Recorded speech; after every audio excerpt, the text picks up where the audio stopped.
Booktube, it's Missy, and today I'm here to give you guys my weekly wrap-up for week 31 and my Booktubeathon wrap-up. I'm so happy about all the books that I've read. Now, I've seen a lot of videos so far. Some people read 10 books, read 7, some people read a little bit more, some people read a little bit less. I read 4 books. I was planning on reading all 7, but you know, the husband was home all weekend like he always is, and we played video games all weekend instead of reading. So I got 4 in, which I'm excited about, and I'm going to share them with you now. So the first book that I read was Howl's Moving Castle by Diana Wayne Jones. This is one of my favorite anime movies. If you haven't seen it, definitely check it out.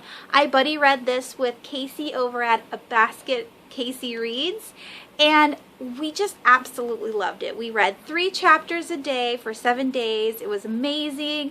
It's completely different than the movie, which is fascinating to me because the movie just takes a different turn. But the book was so stinking cute and good, and the characters were wonderful. I loved Sophie and Calcifer and Michael and Howl and the sisters and everybody that was involved in this book. I just loved all the characters immensely. So much so, I immediately went on Amazon and bought the second book for $7.99, and that will be coming in the mail hopefully tomorrow or Wednesday. It's just so good. And I know that the sequel is about different people, but the characters are still there somehow, but it's like a different story. I don't care. This writing is so good from this woman. I want to read all of her stuff, and so yeah, very happy. Oh, and this was for a book with blue on the cover. The next book that I read is The Heap House by Edward Carey. This book took me 3 days to read. I started on Monday, and I think I finished it Wednesday night. I'm really sad that I didn't break this one up as well, only because it was such a long book, and it took a really long time to get into. But that doesn't mean it's not good.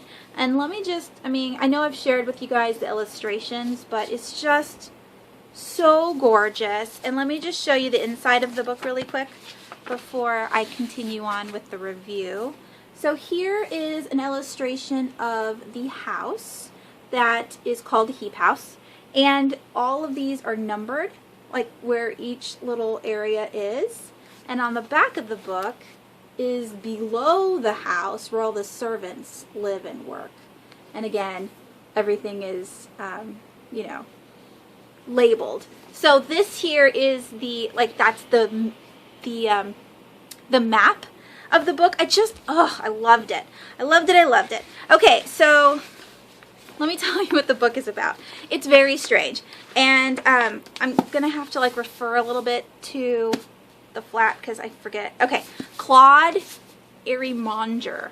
Claude is the main character of the book, along with a girl named, what's her name? Her name is Lucy Pennant. Okay, so this book is broken up into 2 POVs. There is Lucy Pennant, which is a girl from an orphanage in London, and also there's Claude Irremanger, who is a very strange boy that lives in Heap House. Now, the Heap House is a house that is deep in this huge garbage heap. I don't know if it's a landfill, I think that's what it is. And these people are rich because what they do is they have tons and tons of kids, and then the kids go out into the garbage heaps and find treasures that people have discarded, and then they either sell them or break them down into parts that they can sell. Basically, they live off of the garbage. So it's reduce, reuse, recycle. Everything is recycled. They grab what's, that can be salvaged, and if it's not salvageable, then they break it down and make it into oil and other things that can be used for the house and for all the people.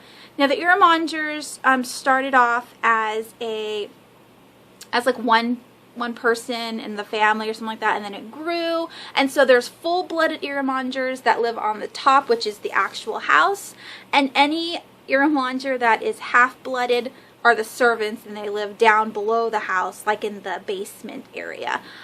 So Lucy is picked up by the father of the Irmongers on a train, and he brings her back to the Heap House saying that she is half-blooded Irmonger and that she's going to be working at the house and be fed and all this stuff. And she's excited because the orphanage was awful and she hated it. Now, that's not even close to being the story. Also, the Irmongers, the full-blooded ones, you see this? This is called a birth object. This is just a bath plug. Each Irmonger has a birth object.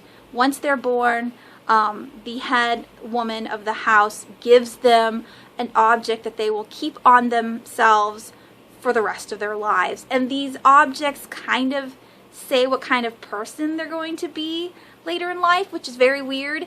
And the lower class, or the half-blooded Irmongers, they also get a birth object, but they don't get to keep it on themselves. They get to like hold it and see it once a week, and then it's stored back into like these lock boxes, which again, very strange. And then on top of all that strangeness, Claude can hear these birth objects shouting names to him. So his birth object is called Henry James Wayward, or something similar to that. And all of the birth objects speak to him, so he's considered a listener. And everybody hates him because he's so annoying and odd. And then him and Lucy meet one night while she's cleaning the fireplaces, and things start to progress from there very strangely. Objects start running around, and just the whole history of this book was just absolutely bizarre.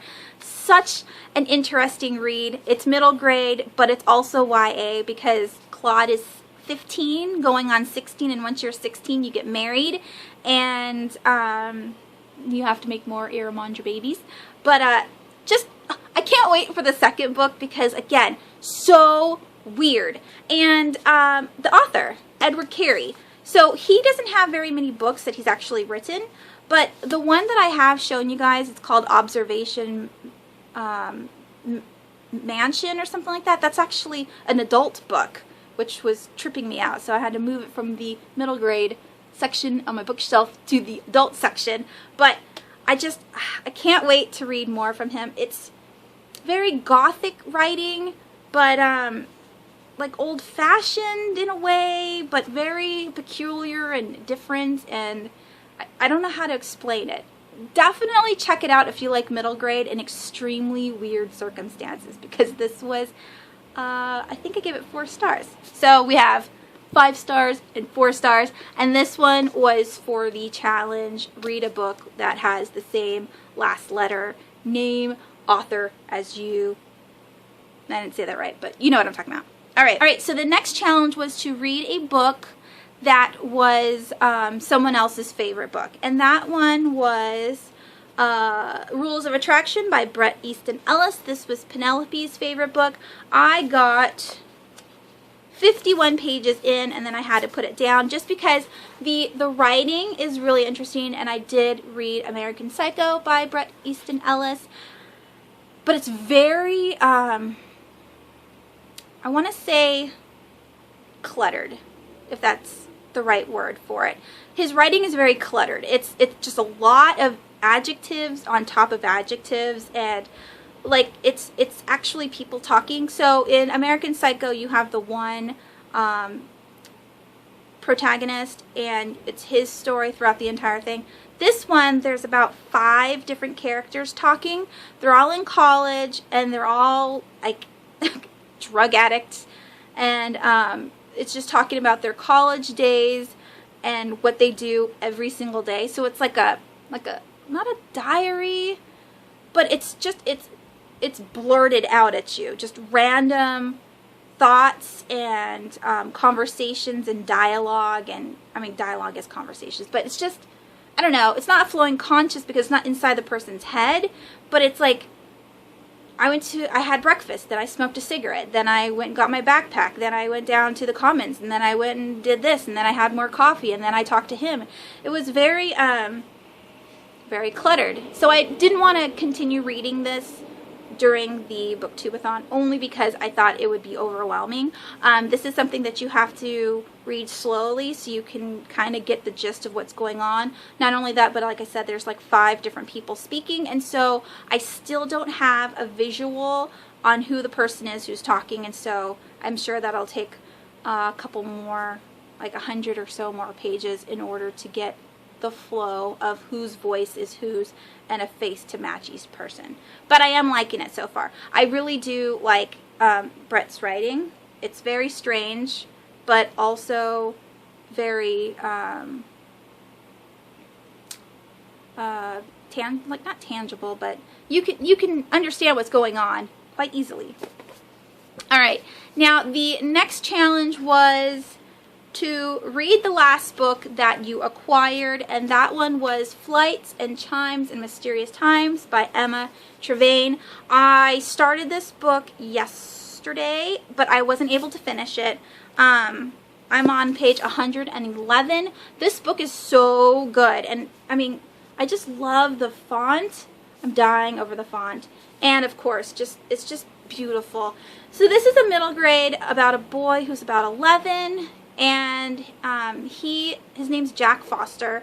He lives in London, and he goes to a boarding school, and he's home for the holidays. I think it's summer, and his mom is one of the typical like rich moms that don't pay any attention to her kids. She just has lots of parties and like hosts seances and has teas with the rich ladies, and kind of just like ignores her son. And he's the only child, and she has the nannies and like, you know, like the main maid raise him for the most part. So Jack is really resentful towards his parents because he knows that they don't really love him. And one day a man comes to the house. I can't remember his name because it's weird. It's like Larkin. I think it's Larkin. Larkin is a man from Londinium, which is a alternate London that is completely covered with mechanical people. So there's like steam, like the whole steampunk world of like cogs and wheels, and everybody is half metal, half human. And there's like fairies that are just all mechanical creatures, and gargoyles that are made out of metal. And then there's the lady, I guess she's like the queen of this entire Londinium, and she's seeking a new like a new pet. She wants a new son that will grow to whatever age she doesn't want him anymore. But her current son is Larkham, and he's like 30, and so she doesn't want him anymore. She wants a new son that will be fresh and small, and she can dote on him. And so Larkin goes to get Jack, and Jack isn't able to get there, but he gets there on his own by following Larkin into Big Ben. And now he's like trying to figure out the world, and he meets a bunch of people trying to keep him away from Larkin because Larkin is supposed to be evil. So far it's really, really good. The writing is very easy to read, very 18th century, if you will. I just love it. I love the whole atmosphere of the sooty, dirty Londinium alternate universe and all of the mechanical creatures. And hopefully soon we'll find out where Jack goes. I'm not that far in, so yay to this book. Alright, next I read, book 5 was To Finish a Book Without Letting Go of It, and that I read James and the Giant Peach, Roald Dahl. I still can't say his name. Now this one was hard because I decided I was going to read it around supper time. So I had to make dinner for the kids and for my husband, and I didn't know what to do with the book, and so I kind of like tucked it into my pants. That could be cheating because I'm not holding it with my hands, but I did not let go skin to skin with the book for the whole couple hours that it took me to read it. It was constantly touching me at some points, and I liked it. The only thing that's different is the fight scene between the bugs and the people. In this, well, I don't want to give it away. If you've seen the movie, there's a fight scene, and it's different from in the book. Both of them are charming and whimsical, and I did love it. And it's funny because in the movie, the grasshopper is like really angry and has like a foul mouth, like, you know, a very tamed foul mouth. But in this one, he's really mean. He calls people idiots, and at one point he was kind of racist, and it was really like bizarre, out of like character of the whole book. But I thought it was funny, and I enjoyed it. And yeah, I gave this one, I think, 4 stars. Alright, and then the last book that I read for the Booktubeathon was to read a book that you just want to read, which was Challenge 6. And I read Fight Club by Chuck Palahniuk. I gave this one 4 stars. This one was very different than the movie. There are characters that talk lines from the book that are different from the movie. Like in the movie, somebody else says those lines, and this one, it was more detailed and more violent than the movie.